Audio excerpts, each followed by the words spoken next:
জীবন আসলে মানুষকে কত কিছুই না দেখায়। আমরা হয়তো যা কল্পনাও করি না যে আমরা এইসব দেখব, এইসব আমার জীবনের সাথে ঘটে যাবে, তারপরেও কিন্তু ঘটে যায়। মেনে নিতে কষ্ট হলেও কিন্তু মেনে নিতে হয়। এটাই আসলে জীবন। সেই রকম সকালবেলা থেকেই রুটি বানানো শুরু, যেটা কখনো ভাবিনি যে এভাবে একদিন সংসার করব। সবসময় ভেবেছি জব করব, কখনো সংসার করব এটা ভাবিনি আমি। আসলে আমি আমার কল্পনাতেও আনিনি, অথচ সেই কাজ এখন আমি কত যত্ন সহকারে করি এবং প্রচণ্ড রকম ভালোবেসেই সংসারকে আগলে রেখেছি। কর্পোরেট লাইফ যত ইচ্ছা থাকুক, এখন আর সেই ইচ্ছাটা আর নাই কর্পোরেট লাইফে যাওয়া। সংসারে হতেই আমার আসলে ভালো লাগে। তো হ্যালো ভিউয়ার্স, সবাই কেমন আছেন? আজকে একটি নতুন ব্লগ নিয়ে চলে আসলাম। সকালবেলা শুরুতেই দেখলেন নাস্তা বানালাম, নাস্তা খাওয়ানোর পর টেবিল গুছাচ্ছি। আমার আসলে আপুদের বাসা দেখি খুব ঝকঝকে তকতকা থাকে, আমি রাখতে পারি না, জানি না কেন, আমিই পারি না হয়তো। আমার এই যে টেবিল ম্যাটগুলির অবস্থা খারাপ, আর কোনোভাবেই আসলে আমার ঘর দুদিন পরেই দেখি যে এত ময়লা হয়ে যায়, আর পরিষ্কার করে আবার 4 দিন বিছানায় থাকি। এই জন্যই আসলে বলি না যে স্বাস্থ্য সকল সুখের মূল। আপনি সুস্থ থাকলে আপনার দেখবেন সব কিছুই ভালো লাগে। আর আমার দীর্ঘদিন ধরে রাবসা হওয়ার পর আমি আমার বারান্দাগুলি খুব একটা ওভাবে গাছের পরিচর্যা করতে পারতেছি না। আর এখানে আমার মানি প্ল্যান্ট গাছগুলি সব বেড়ে আছে, এগুলিকে ঠিকমতো আবার নতুন করে এগুলি কিন্তু ঝাঁকড়া করতে হলে আবার নতুন করে কিন্তু এগুলিকে রিপটিং করতে হয়। তারপর রেগুলার হচ্ছে আপনার এগুলি কেটে কেটে ছাঁটাই করতে হয়, তাহলে আপনার যেই টবে লাগানো টবটাও কিন্তু ঝাঁকড়া থাকে। তো আমি এগুলো অনেক দিন ধরে করতেছি না, কিন্তু লতা হয়েছে অনেক, বাট আমার টবের অবস্থা খুব খারাপ, আমি একদমই টাইম পাচ্ছি না। তো এখন বাসার আমি যেগুলি পানিতে কিছু গাছ জাস্ট ডেকোর করার জন্য রাখি, ওইগুলি তো কয়েকদিন পর পর চেঞ্জ করি। তো এইখান থেকে কিছু নিয়ে আমি হচ্ছে এখন আমার মানে বা ইনডোরে রাখবো। আর আমার পাশে হচ্ছে রাইফ দাঁড়ায় আছে। আমি যেখানেই থাকি বাসায় সারাক্ষণ ও আমার জামা ধরে রাখে, এখনও ধরে রাখে। ওর বাবা আসলে ওর বাবা, আর আমি বাসায় থাকলে আমার জানি না কেন ও এখনও আমার জামা ধরে রাখে। স্কুলে গেলেও আমার জামা ধরে ধরে যায়, এবং আমাকে তো ক্লাসের মাঝখানে ও একটু পরপর বের হয়, দেখে যে আমি আসি কি না। তো এই কারণে এখনও আমি ওই স্কুলে গিয়ে আমাকে থাকতে হয়। আর এই কারণে আসলে ব্লগ ভিডিও কিছুই করা হয়নি, কারণ ওভাবে সময় পাই না, স্কুল থেকে এসে তো সময়ই পাই না।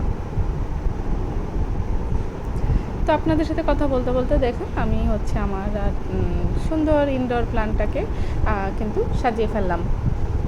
দেখতে কিন্তু খুব ভালো লাগে, আমার তো খুবই ভালো লাগে। আমি যেহেতু অনেক দিন ধরে পারতেছি না নতুন করে এগুলি সব আবার রিপোর্ট করতে, তো এখানে আপনাদের ভাইয়া কিছু বাজার এনেছিল, এগুলি গতকালকে এনেছিল বাজারগুলি, তো একটু ভিডিও করেছিলাম, ওইটাই আমি এখন শেয়ার করতেছি আপনাদের সাথে। ও বাটা মাছ এনেছে, মুরগি।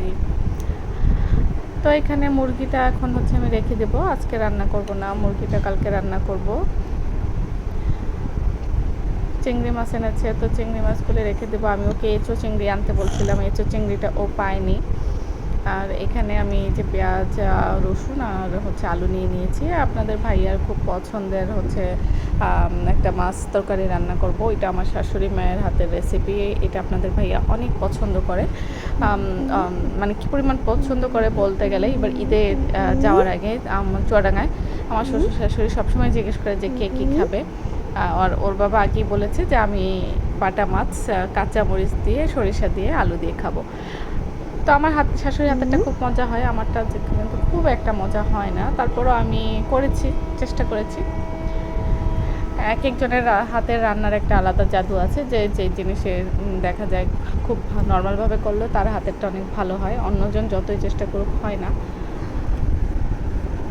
তো এই যে এখন আমি হচ্ছে মাছগুলিকে ভেজে নিব, ভেজে তারপর হচ্ছে সরিষা বাটা, রসুন বাটা দিয়ে মশলাটা ভালো করে কষায় নেব। বাকি মাছে যা যা মশলা দিয়ে আমি সবাই যা দেয় বাংলাদেশের যা সব আমি সেম জিনিসই দিয়েছি, আলাদা কিছুই না, জাস্ট এখানে আমি সরিষাটা ব্যবহার করেছি। তো সাথে কাঁচামরিচ দিয়ে দিলাম। কাঁচামরিচের পরিমাণটা কিন্তু এই রান্নায় একটু বেশি লাগে।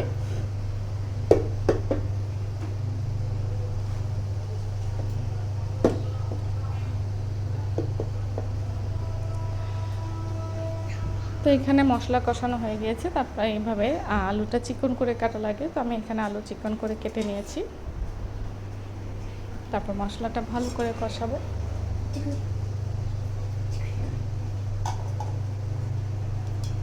আর মাছটা এরপর দিয়ে দেব। তো রান্না কিন্তু আমার কমপ্লিট। তারপর দুপুরে যে চাল ধুয়েছিলাম ওটার পানি আমি রেখে দিয়েছিলাম। আমি কিন্তু আমার গাছে অনেকে জিজ্ঞেস করে যে আমার গাছ এত সুন্দর মানি প্ল্যান্ট বা গাছগুলি বারান্দায় এত সুন্দর করে হয় কীভাবে। আমি কিন্তু এগুলো আসলে সময়ের ব্যাপারে একদিন দুই দিনে হয় না। মানি প্ল্যান্টকে আমার বড় করতে অনেক সময় লেগেছে, অনেক বছর লেগেছে, প্রায় 5 বছরের মতো লেগেছে। আর এই গাছগুলি পর্তুলিকা, অপরাজিতা, এগুলিতেও সময় লেগেছে। আর আমি সবসময় যেটা করি, চাল ধোয়া পানি, ডাল ধোয়া পানি, সবজি ধোয়া পানি, তারপর মাঝে মাঝে সবজি পচিয়ে রেখে দিই একটা বাটিতে, বালতিতে। ওইটা পরবর্তীতে আমি হচ্ছে প্রায় কয়েক মাস, আমি প্রায় অনেক দিনে রাখি। তারপর গিয়ে আমি এটা হচ্ছে গাছে, বিভিন্ন গাছে।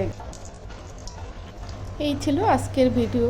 তো সবাই ভালো থাকুন, সুস্থ থাকুন, আর অবশ্যই আমার নেক্সট ভিডিও দেখার অপেক্ষায় থাকবে। ততক্ষণ পর্যন্ত আমি আজকে বিদায় নিচ্ছি। আল্লাহ হাফেজ।